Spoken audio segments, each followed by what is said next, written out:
یہ Valentine day کے نام سے جو بدتمیزی کی رسم پوری دنیا کے اوپر ہے اور بدقسمتی سے وہاں تو اتنا اس کا زور شور نہیں ہوتا ان ممالک میں جتنا پاکستان اور دیگر اسلامی ممالک میں ہوتا ہے، اور یہاں وہ پھول دے کر کے کسی کو اپنی محبت کا اظہار کرتے ہیں۔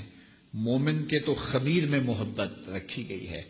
اور وہ سویر سے لے کر شام تک محبتیں ہی بانٹتا پھرتا ہے۔ ہم محبت کے لیے ایک دن کو مخصوص نہیں کرتے، ہمارا ہر لمحہ پیار بانٹنے والا ہوتا ہے، اور وہ محبت نہیں ہے جو غیر محارم کے ساتھ ہوتی ہے، وہ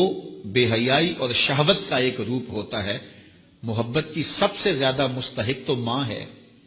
محبت کی سب سے زیادہ مستحق تو یہ پاک باز ہستی ہے اس دنیاوی رشتوں میں، اور پھر باپ ہے تمہارا، اور تمہارے اعزا و اقربا ہیں، تمہارے بچے ہیں، اور ہم سویر سے لے کر شام تک محبت ہی بانٹتے رہتے ہیں۔ پتہ نہیں لوگ ایک پھول سے اپنی محبت کا اظہار کرتے ہیں۔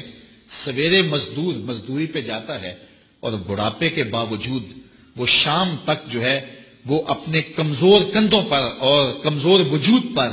جو ہے وہ بوریاں اٹھا اٹھا کر کے شام تک مزدوری کرتا ہے، اور شام کو جب وہ واپس آتا ہے تو وہ دوپہر کا کھانا بھی تھوڑا کھاتا ہے کہ میرے پیسے بچ جائیں، اور بعض اوقات وہ پیدل چل کے آتا ہے۔ تو کیا اپنی اولاد کے ساتھ محبت کا ثبوت اس سے بڑھ کر بھی کوئی چاہیے؟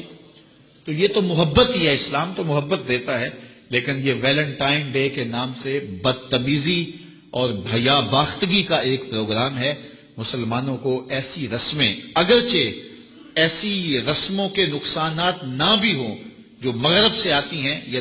دیگر جو ہیں وہ لا دین قوتوں سے آتی ہیں اور یا کسی اور دین سے آتی ہیں، ان رسموں کی بھی نفی کی گئی ہے کہ جائے کہ وہ رسم جو اسلام کے بنیادی مزاج کے خلاف ہو۔ ہر دین کی کوئی پہچان ہوتی ہے، اسلام کی پہچان حیا ہے، اور اگر آپ مجھے پوچھیں کہ اسلام کا دوسرا نام کیا ہے تو میں کہوں گا اسلام کا دوسرا نام دین حیا ہے۔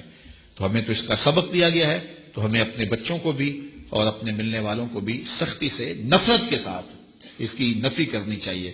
اور ہمیں محبت کا جو فروغ ہے حقیقی اور پوری زندگی پر محیط اور پھیلا ہوا ہے اس کا اظہار کرنا چاہیے۔